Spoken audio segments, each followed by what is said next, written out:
আসসালামু আলাইকুম। কেমন আছেন? আশা করি ভালো আছেন। আলহামদুলিল্লাহ, আপনাদের সকলের দোয়ায় আমিও ভালো আছি।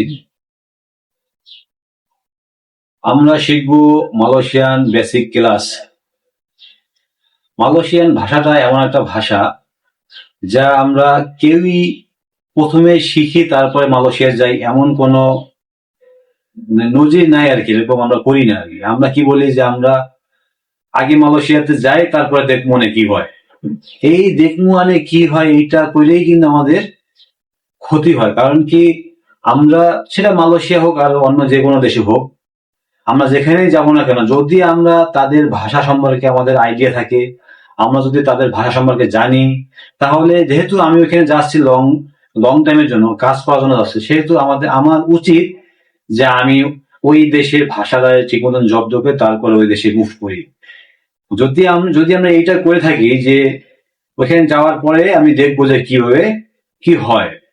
এইটা আসলে হয় কারণ ম্যাক্সিমাম লোক যারা আমরা বাঙালিরা মালয়েশিয়াতে যাব বা যাচ্ছি, হ্যাঁ, যারা গিয়েছিলাম, হুম, আমরা প্রথমে ভাষা শিখি না, যাওয়ার পরে আমাদের যেটা প্রয়োজন হয় ওটা আমরা আস্তে আস্তে শিখে নিই। এতে করে আমাদের সাথে বসদের সাথে কিংবা মালয়েশিয়ার অন্যান্য মানুষের সাথে কমিউনিকেশন খুব ভালো করে হয় না, আমরা করতে পারি না। অনেকে আমাদের অনেক কথা বলে, আমরা আমরা এটা বুঝিও না। এর জন্য আমাদের উচিত যে আগে মালয়েশিয়ান ভাষাটা শিখে তারপরে মুভ করা। কিংবা আমাদের দেখেন, আমরা বাজার করি, আমরা বাইরে যাই, আমরা মার্কেটে যাই, আমাদের কাজের ক্ষেত্রে আমাদের দরকার মালয়েশিয়ান ভাষা শেখা, কিন্তু আমরা এটা শিখতে পারি না। কারণ আমাদের ফোকাসটাই এরকম যে আমরা আগে যাব তারপরে শিখবো। যাই হোক, এখানে আমি মালয়েশিয়ান ভাষা শেখাতে আসছি, শুধুই যে আমি আপনাদের শিখাবো তা না, আমি এখানে আসছি আপনাদের সমস্যার সমাধান করার জন্য, আপনাদের প্রশ্নের উত্তর দেওয়ার জন্য। সো আমরা এই ভাষা শেখার সঙ্গে সঙ্গে যার যত প্রশ্ন আছে আমাকে করবেন, ইনশাল্লাহ আমি আপনাদের সকল প্রশ্নের সমাধান করার চেষ্টা করবো। সো আসেন আমরা শুরু করি, আল্লাহ নামে শুরু করি। Malaysian basic class. Malaysian basic class বলতে আমরা কি বুঝি, যে একটা মানুষ যখন মালয়েশিয়াতে যায় তখন তার কোন কোন ভাষাগুলো তাদের প্রয়োজন, কোন ভাষাগুলো না হইলেই নয়। সো আমরা আজকে শিখবো ওই ভাষাগুলো, যেই ভাষাগুলো আমাদের মালয়েশিয়াতে যাওয়ার পরে না হইলেই নয়। সো আসেন দেখি নি আমরা। আমরা যাওয়ার পরে আমরা আমাদের নিজের নামটাই সেখানে বলতে পারি না। কেউ যদি আমাদের জিজ্ঞাসা করে তোমার নাম কি, সেই ক্ষেত্রে আমরা বুঝতে পারি না সে তারা কি বলছে। এই জন্য আমরা আমাদের বেসিক ক্লাসের আমরা এটাই শিখবো যে মানুষের সাথে কমিউনিকেশন কিভাবে করতে হয়, নিজের আত্মপরিচয় কিভাবে দিতে হয়। তো দেখেন, আমি, হ্যাঁ, আমিতে মালয়ীরা কি বলে, আমিতে মালয়ীরা আপনার অনেক ভাবেই ব্যাখ্যা করে, যেরকম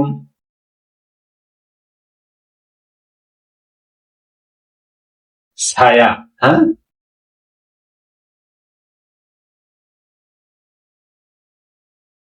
এই ছায়া, আমি বলতে ছায়া দ্বারা আমি বোঝায়। ছায়া মানে কি, ছায়া মানে হলো আমি। আবার এই আমি কে ওরা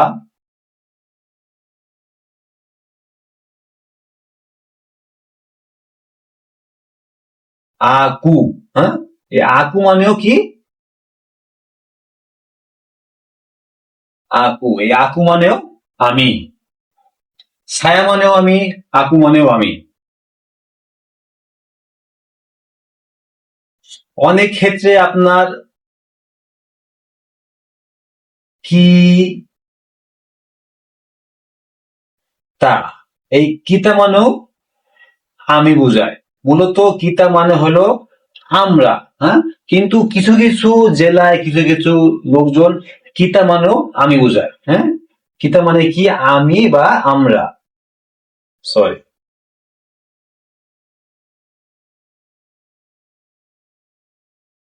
কিতা, হ্যাঁ, এই কিতা মানে আমি বা আমরা, আমি বা আমরা, কিতা মানে আমি বা আমরা।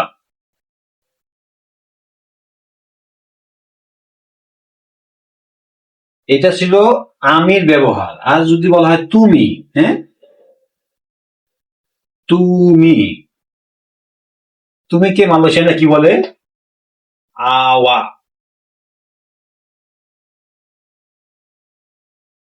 আওয়া।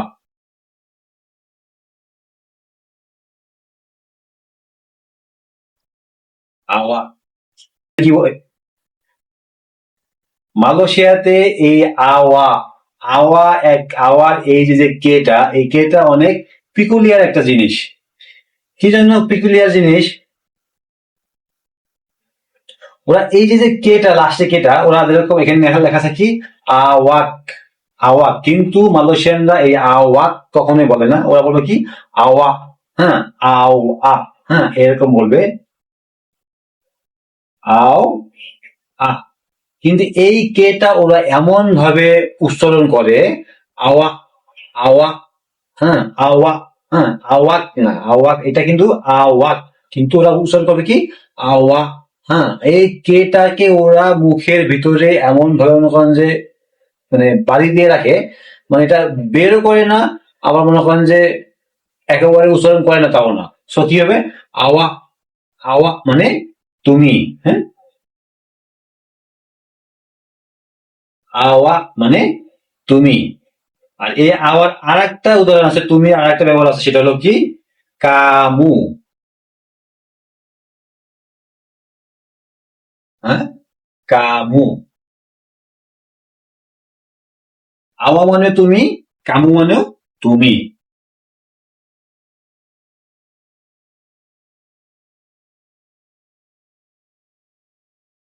সেখানে কি হলো? আমি, আমি ছায়া। হ্যাঁ, কি হবে উচ্চারণ? ছায়, ছায়া। হুম? তুমি। হ্যাঁ? আওয়া।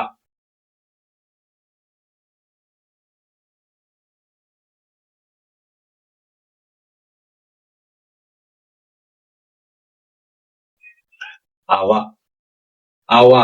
আপনারা এই আওয়াই বলবেন, আপনাদের আওয়াক বলা লাগবে না। কি বলবেন? আওয়া। আওয়া মানে তুমি, ছায়া মানে আমি, আওয়া মানে তুমি।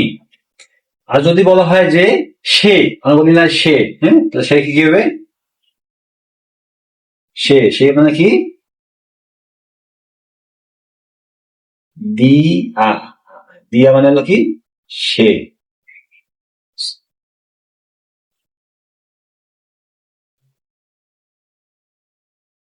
দিয়া, দিয়া মানে কি সে। সো সাইয়া মানে আমি, আওয়া মানে তুমি, দিয়া মানে সে। আর যদি বলা হয় আমি, তুমি, সে এবং আপনি, এই আপনি ক্ষেত্রে জিনিসটা,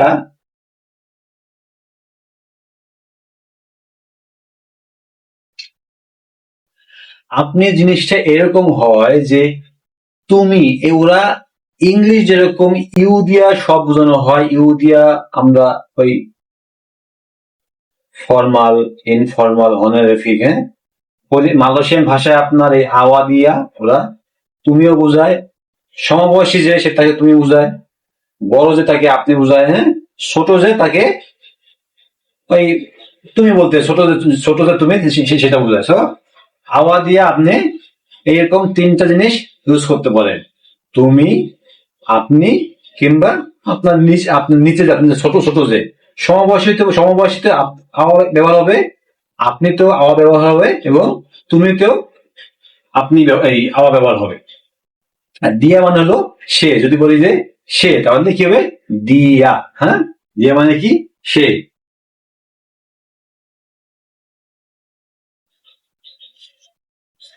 আপনারা নোট করেন, ছায়া মানে আমি, আওয়া মানে তুমি, আর দিয়া মানে সে।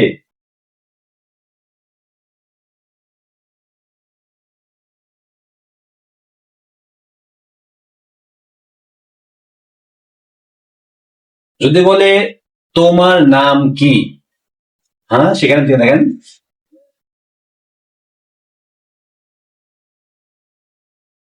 তোমার নাম কি, তোমার নাম কি, এইটাকে মালয়েশিয়ানরা কিভাবে বলবে? নামা নামা হাওয়া হাপ্পা মানে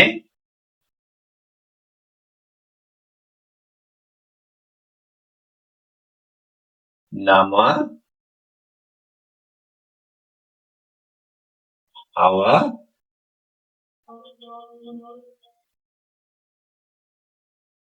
হাপ্পা। তোমার নাম কি? তাহলে ছিল নামা আওয়া আপা মানে তোমার নাম কি। এখানে নামাকে কি বোঝাচ্ছে? নাম। আওয়া মানে হলো তুমি, আর এ আপা আপা মানে হলো কি।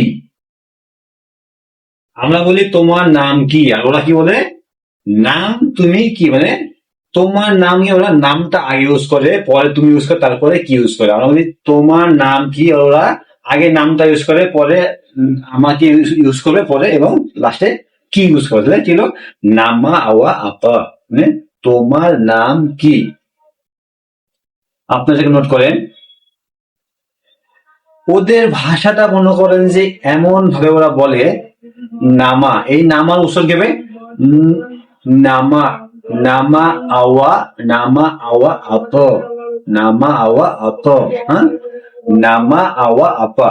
আপনারা এই কেটা অনেক সেন্টেন্সে এই কেটা থাকবে, কিন্তু আপনারা কখনোই এই কেটা যেরকম আওয়াক, নামা আওয়াক আপা, এরকম আওয়াকে যে কে, এটা কখনোই আপনারা ব্যবহার করবেন না। আপনারা কি বলবেন?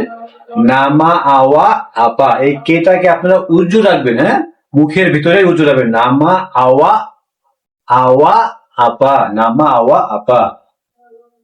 আপনারা কি নোট করেন?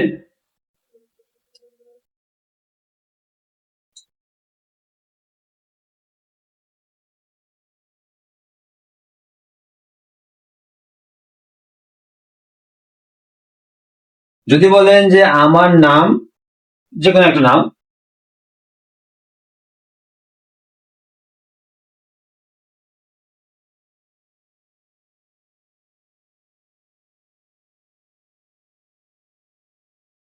আমার নাম রাফি, তাহলে কি হবে? নামা সায়া রাফি, নামা সায়া রাফি।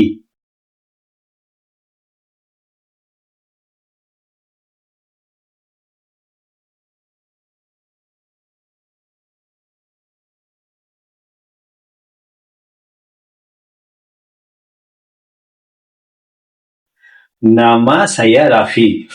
যদি আপনাকে জিজ্ঞেস করে নামা আওয়া আপা, আপনি কি বলবেন? নামা সাইয়া রাফি। নামা প্রথমে নামাটা আগে হবে, পরে নিজে নিজে নিজ হবে, তারপরে কি হবে? নাম হবে। নামা সাইয়া রাফি মানে আমার নাম রাফি। আপনাদের যার যে নাম হবে সেই নাম সহ, নামা সাইয়া শহীদুল, নামা সায়া রানা, নামা সায়া ব্লা ব্লা ব্লা, আপনার যার যে নাম হবে সো নামা সায়া এই, হ্যাঁ। ওরা কি আপনি কি বলবে? প্রশ্ন করবে এরকম যে নামা আওয়া আপা বা আওয়া নামা আপা। উত্তর কি হবে? নামা সায়া রাফি। আপনার যদি বলেন সায়া নামা রাফি, প্রথমে যদি ছায়া বলেন পরে নাম, তাও হবে, কিন্তু সঠিক ভাষা ওদের দেশের সঠিক উচ্চারণ হলো নামাটা আগে হবে, নামা সায়া রাফি। আপনাদের নাম আর কি। আপনারা এটা নোট করেন। এরপরে কি বলতে পারে যে আপনি কোথা থেকে এসেছেন, কোথা থেকে এসেছেন।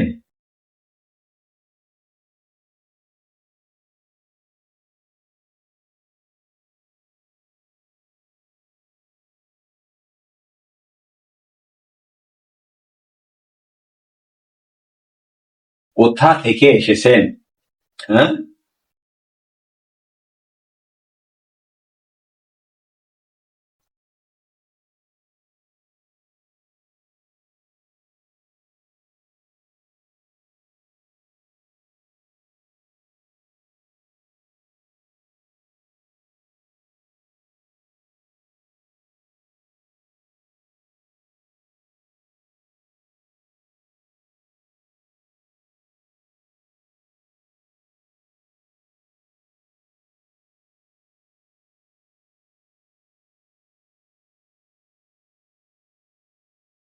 কোথা থেকে এসেছেন। সো দাতাং দারি মানা, দাতাং দারি মানা, এই দাতাং মানে হলো মানে পৌঁছানো আর কি, আশা আর কি। সো দাতাং মানে কি, আশা, এই আশা। দারি মানে হলো থেকে, এবং মানা মানে হলো কোথায়। দাতাং দারি মানা, ওদের ভাষায় আপনি, আমরা লিখছি কি কোথা থেকে এসেছেন, প্রথমে লিখছি কোথায়, তারপর থেকে পরে এসেছেন, কিন্তু ওরা বলে কি আগে বলে আশা, পরে দাঁড়ি, তারপরে কোথায়। সো দাতাং দারি মানা মানে, দাতাং দারি মানা মানে কোথা থেকে এসেছেন। আপনি যদি বলেন আমাদের মতন বলেন, কোথায় বলতে কি বোঝায়, মানা, মানা দারি কাতান, এইটা ওরা বুঝবে যে আপনি শিখছেন আর কি, এই এই সেন্টেন্স গুলো আপনি জানেন। কিন্তু এই যে সাজানো, যে মানে সাজায় যে বলা, আপনি যদি বলেন যে দাতাং দারি মানা, তাহলে ওরা বুঝবে আপনি আপনি আপনার ভাষার ভিতরে মাধুর্য আছে, এবং আপনি ওদের ভাষাতে সিস্টেম সেটা আপনি জানেন। সো আমাদের কি বলতে হবে, দাতাং দারি মানা। এখানে যে আপনার যদি বলে যে তুমি কোথা থেকে এসেছো, সেখানে ওই যে এই আওয়া, আওয়া মানে তুমি, আওয়া দাতাং দারি মানা, তুমি কোথা থেকে এসেছো। আওয়া দাতাং দারি মানা মানে তুমি কোথা থেকে এসেছো। সো দাতাং দারি মানা, আপনারা দুইটাই লিখবেন, এই দাতাংও লিখবেন, বাংলাও লিখবেন এবং ইংলিশে লিখবেন। এই জন্য আপনারা দুইটাই লিখবেন, কারণ মালয়েশিয়ানরা বাংলাতে লিখবে না, কিন্তু ওরা ইংলিশে লেখে। সো যেহেতু ওরা ইংলিশে লেখে, সেক্ষেত্রে তো আমাদের এইটাই জানা উচিত, যে এদের ভাষার যে বানানগুলো কেমন হয়। হ্যাঁ, সো আমাদের এইটা মুখস্থ করে এইটা দেখে যদি পড়তে পারি, তাহলে এটা আমাদের জন্য বেশি প্লাস পয়েন্ট। সো এই ছিল আমাদের বেসিক ক্লাস, আশা করি আপনারা বুঝতে পারছেন। তারপরও যদি আপনাদের কোনো সমস্যা থাকে, কেউ যদি না বুঝে থাকেন, আমাকে কমেন্টে জানাবেন, অতি সত্বর আমি আপনাদের কমেন্টের উত্তর দেওয়ার চেষ্টা করবো। তো আজকের ক্লাস এখানে সমাপ্তি, ভালো থাকবেন, আসসালামু আলাইকুম।